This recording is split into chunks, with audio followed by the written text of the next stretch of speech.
acara berikutnya adalah sambutan dari guru kita, Wakil Ketua Majelis Syuro Partai Keadilan Sejahtera, Wakil Ketua MPR RI, beliau Al-Ustadz Dr. Kiai Haji Muhammad Hidayat Nur Wahid MA. Kepada beliau kami persilahkan dengan segala hormat.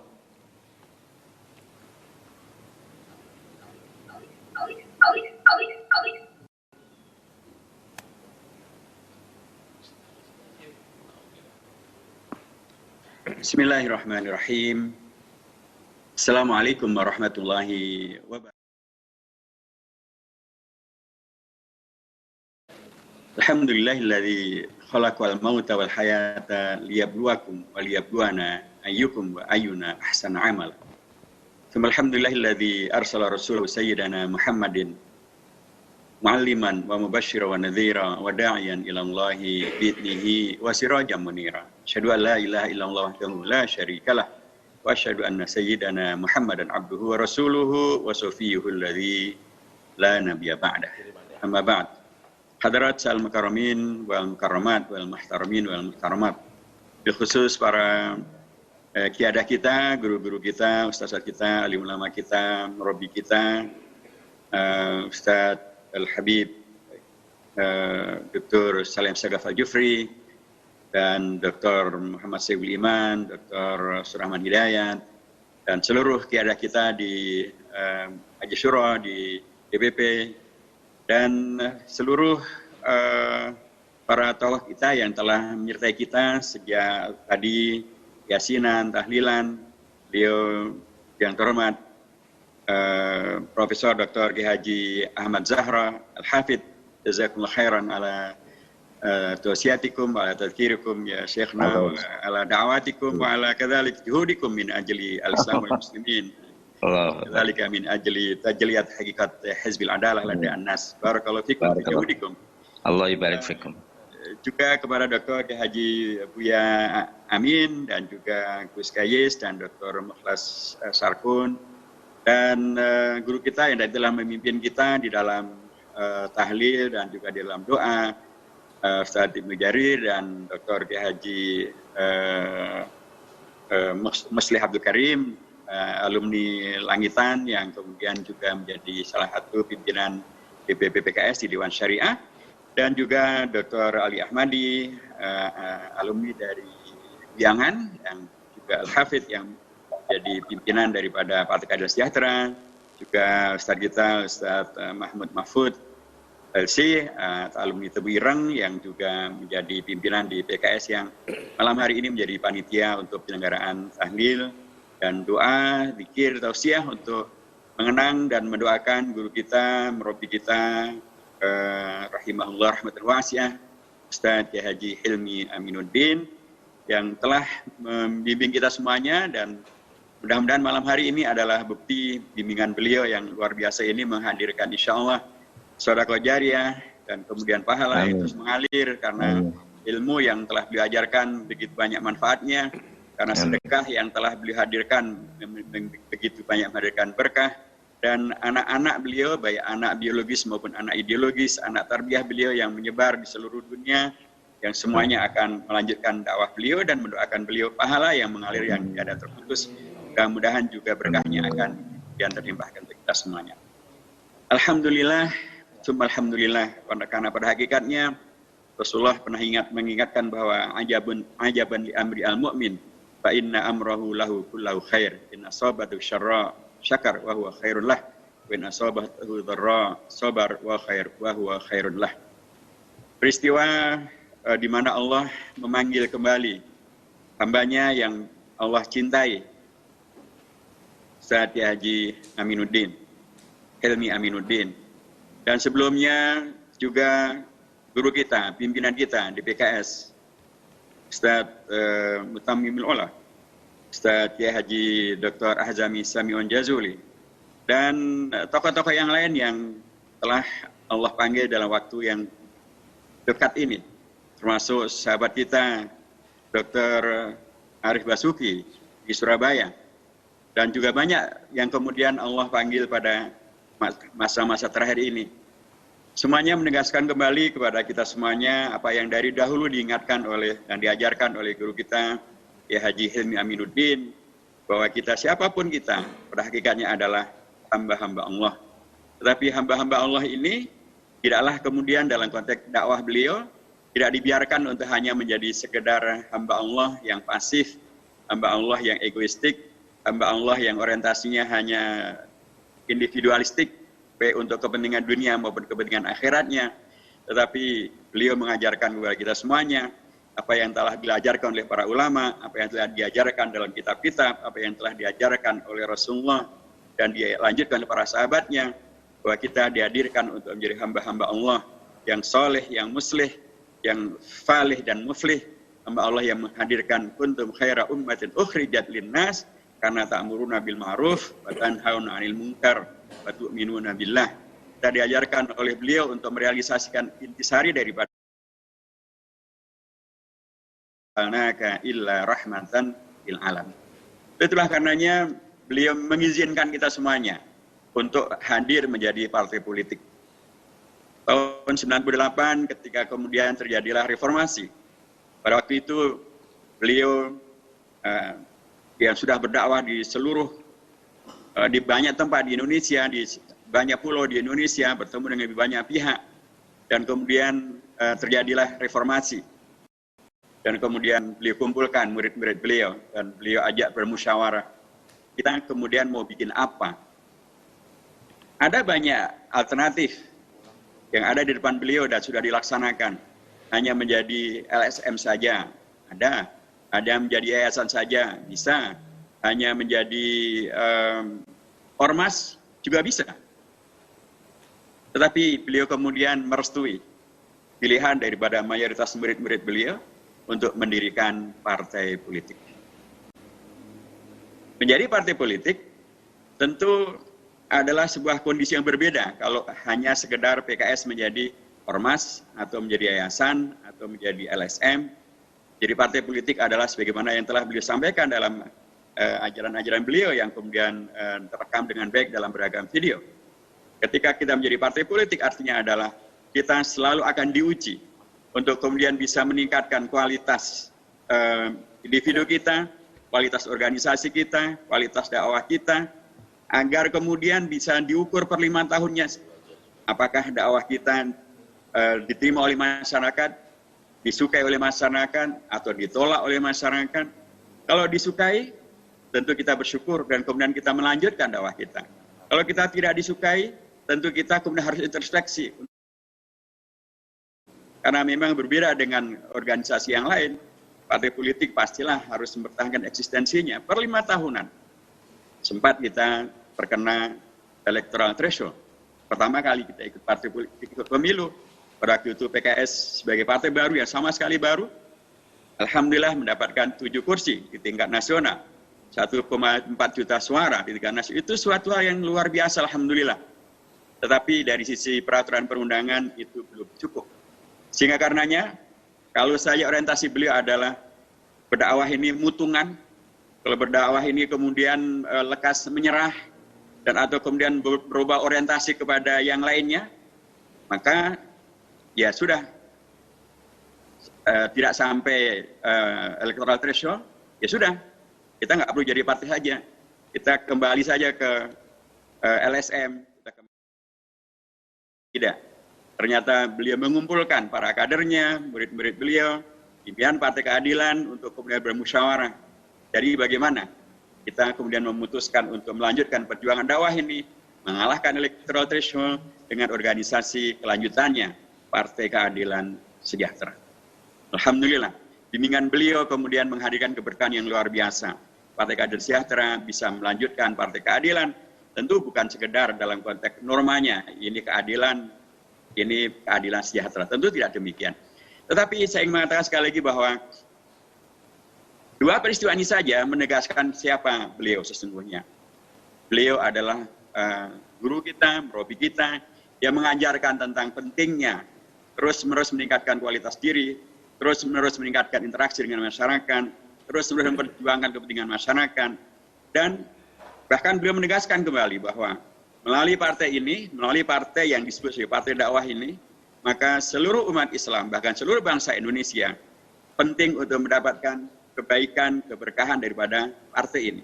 Tidak perlu kemudian melihat latar belakang daripada masing-masingnya, latar belakang ormasnya, latar belakang daerahnya, latar belakang sukunya, latar belakang profesinya. Selama mereka adalah Muslim, selama mereka adalah bangsa Indonesia, mereka harus mendapatkan berkah, harus mendapatkan pembelaan, harus mendapatkan keberpihakan dan kepedulian dari Partai Keadilan Sejahtera dalam seluruh kegiatan berpolitiknya, yang ada hakikatnya adalah perjuangan dakwahnya. Karenanya, tidak aneh bila kemudian sepanjang waktu ini, PKS dan bahkan ketika sekarang terjadi COVID-19 dan PKS berada di luar kabinet, kan harusnya kemudian seolah-olah ya sudah, ini bukan urusan kita, ini kan urusan negara, kita bukan bagian daripada kabinet, bukan bagian dari pemerintah, karenanya kita tidak bertanggung jawab. Tidak. Para kiadah kita yang adalah sahabat dan murid beliau semuanya, melanjutkan apa yang beliau ajarkan, sehingga kemudian sekalipun PKS berada di luar kabinet, PKS kemudian tetap membantu masyarakat. Bahkan kemarin terkumpul dan sudah tersalurkan tidak kurang dari 90 miliar rupiah dari para donatur, para kader, para simpatisan, semuanya kemudian diperbantukan untuk bangsa Indonesia, termasuk tenaga kesehatan, diberikan bantuannya oleh PKS. Bahkan kemudian bantuan ini bukan hanya kepada masjid dan musola, bahkan pun juga kader-kader PKS memberikan bantuan disinfektan, pembersihan, kesehatan bagi rumah-rumah ibadat yang bukan masjid. Ada kelenteng, ada vihara, ada gereja. Bahkan kalau ketika kemudian terjadi banjir, PKS semakin kelihatan bahwa mereka betul-betul adalah melaksanakan apa yang diajarkan oleh Ustadz Hilmi, yang sesungguhnya adalah merupakan ajaran para ulama, ajaran daripada Al-Quran dan As-Sunnah, untuk kemudian ta'awun alal birri wa taqwa itu adalah sebuah kewajiban dengan siapapun, bersama dengan siapapun. Ini adalah sebuah ajaran yang luar biasa. Bagaimana beliau mengajarkan kepada kita tentang berislam yang membawa manfaat, yang membawa maslahat kepada siapa saja. Dan ketika dia melalui jalur partai politik, maka manfaat itu semakin bisa diberikan semakin banyak lagi, dan ditantang untuk lebih banyak lagi karena akan selalu ada ujian per 5 tahunan. Menjadi partai politik juga sesungguhnya adalah sebuah koreksi langsung tentang apa yang tadi disebutkan oleh guru kita, Profesor Dr. Ahmad Zahra Al-Hafidh. Ada seringkali salah paham ini dan itu. Padahal sesungguhnya kalau kita agak rasional saja, kalau PKS itu adalah Wahabi sebagaimana difitnahkan, ya tidak mungkin pilihannya menjadi partai politik. Karena dalam konteks Wahabi, partai politik disebut sebagai bid'ah dengan segala konotasinya. Nah, kita alhamdulillah para kiadah PKS ini banyak yang kemudian alumni dari Medina, alumni dari Al-Azhar, alumni dari Pakistan, alumni dari itu banyak universitas di luar negeri, termasuk juga pesantren-pesantren dari Indonesia. Mereka kemudian mendirikan partai politik. Tentu karenanya, ya ini ya kalau menjadi partai politik ya pasti bukan Wahabi. Karena dia adalah sesuatu yang bukan merupakan tradisi yang dipakai oleh rekan-rekan kalangan Wahabi. Mereka tidak mempunyai partai politik dan mereka tidak mendirikan partai politik. Ketika kemudian menjadi partai politik, PKS menegaskan kembali sebagaimana yang beliau ajarkan bahwa kita adalah Indonesia, kita bagian dari Indonesia. Kita berada di Indonesia, bagian dari Indonesia, bekerja di Indonesia untuk kemaslahatan Indonesia.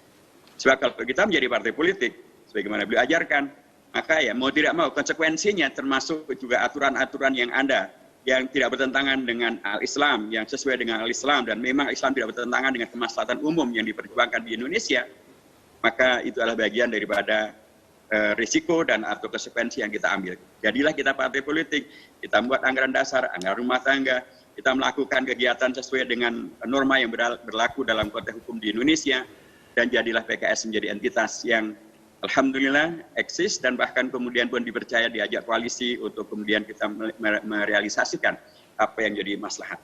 Jadi sekali lagi menjadi PKS, menjadi partai politik, sebagaimana yang beliau ajarkan, membuktikan kembali bahwa PKS memang adalah bagian daripada Indonesia, PKS adalah untuk Indonesia, dan untuk itulah karenanya mudah-mudahan dan semestinya beragam syubhat dan beragam fitnah itu bisa terkoreksi. Dan apalagi beliau pun juga adalah tokoh yang sangat berkawan dengan Pak Jenderal Tri Sutrisno misalnya, atau tokoh-tokoh senior di kalangan TNI adalah juga sahabat beliau. Banyak juga kalangan dari polisi juga sahabat beliau. Banyak sekali dari kelompok, dari beragam komunitas adalah sahabat beliau. Dan bahkan dalam konteks NU, Ada salah satu daripada biografi beliau yang jarang disebut, bahwa ternyata beliau itu waktu kecilnya, dalam waktu umur 6 tahun beliau sudah dititipkan untuk nyantri, untuk mondok di Tebu Ireng. Subhanallah. Jadi kalau kecil beliau sudah tersibukah dengan pesantren, dan pesantren itu adalah Tebu Ireng, saya kira sudah menjadi sangat mudah dimaklumi kalau beliau kemudian mengajarkan kepada kita tentang Islam yang berukhuwah, Islam yang berta'awun. Itulah karenanya tidak aneh kalau kita kemudian mendapatkan kesaksian dari Ketua Umum PP Muhammadiyah, Profesor Dr. Haidar Nasir. Dalam takziahnya beliau menyampaikan bahwa Ustaz Kiai Hilmi Aminuddin adalah tokoh yang tawadhu, tokoh yang berilmu, tapi sekaligus tokoh yang berwawasan ukhuwah yang sangat tinggi.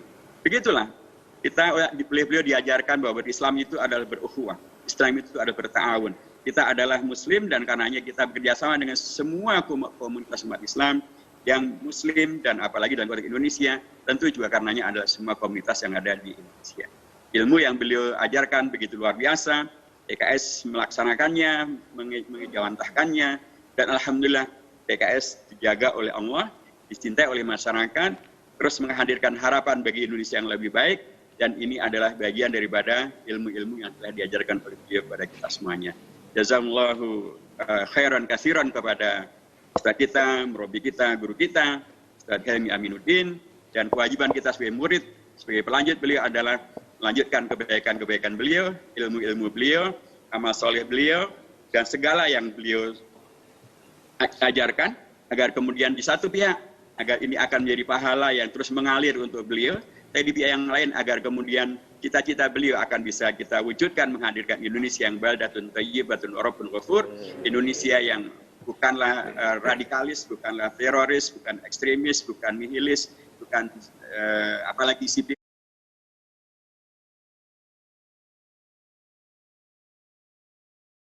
Termasuk Hadratus Syekh Haji Hasyim Asy'ari ketika menerima Indonesia merdeka, Mas Ki Bagus Hadi Kusuma ketika menerima Indonesia merdeka, untuk itu kemudian termasuk diciptakan oleh Muhammad Nasir ketika menjadikan kembali Indonesia menjadi NKRI.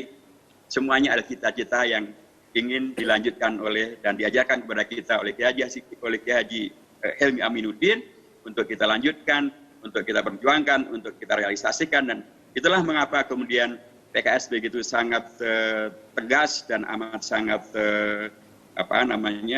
memperjuangkan agar rancangan undang-undang tentang haluan ideologi Pancasila itu dikoreksi, bahkan kemudian menjadi ditolak, dan kan kemudian menjadi dituntut untuk kemudian dicabut saja dari prolegnas, karena memang lebih banyak madaratnya, karena akan mengaburkan tentang berpancasila kita, berketuhanan yang Maha Esa kita, bahkan kemudian menghadirkan peluang untuk dilupakannya TAP MPRS nomor 22 tahun 66 tentang PKI itu, dan kemudian sikap kita tadi siang disegarkan kembali oleh anggota Balik dari Partai Keadilan Sejahtera, Pak Dr. Mulyanto, yang membuat satu instruksi di rapat bersama antara Balik dengan pemerintah dan DPD. Beliau menegaskan kembali sikap PKS untuk merealisasikan apa yang menjadi harapan masyarakat, kajian tentang konten rancangan undang-undang yang memang bermasalah ini, dan agar kita fokus untuk melaksanakan yang terbaik, maka PKS kembali meminta dan mengusulkan agar Balik bersama dengan pemerintah dan DPD mengkaji tentang rancangan undang-undang ini untuk kemudian dihentikan pembahasannya untuk dikeluarkan dari prolegnas. Itu bagian-bagian daripada apa yang dikerjakan oleh PKS di hari-hari terakhir sebelum Allah memanggil beliau Kiai Haji Hilmi Aminuddin. Kita doakan agar apa yang beliau ajarkan kepada kita semuanya menjadi ilmu yang bermanfaat. Sedekahnya menjadi sedekah yang jariah. Kita sebagai anak ideologi maupun juga anak biologinya, agar betul-betul bisa melanjutkan segala kebaikan beliau. Dan dengan cara itu maka segala kebaikan beliau akan menjadi pahala yang mengalir bagi kita sebagai beliau, dan keberkahannya akan menjadi amal saleh yang dinikmati oleh bangsa Indonesia, oleh umat Islam Indonesia, bahkan umat Islam sedunia, bahkan penegakan hukum dan keadilan sedunia, karena beliau termasuk yang sangat mengajarkan tentang pentingnya membela Masjidil Aqsa, membela Palestina, dan itu adalah keberkahan yang luar biasa. Jazakallahu khairan Kiai Haji Hilmi Aminuddin, jazakallahu khairan kepada keluarga beliau, para keluarga besar PKS, dan terima kasih sekali lagi jazakallahu khairan kepada Profesor Dr. Ahmad Zahran, dan kepada para kiai dan para habaib yang telah menyertai kita semuanya. Barakallahu fikum jami'an. Assalamualaikum warahmatullahi wabarakatuh.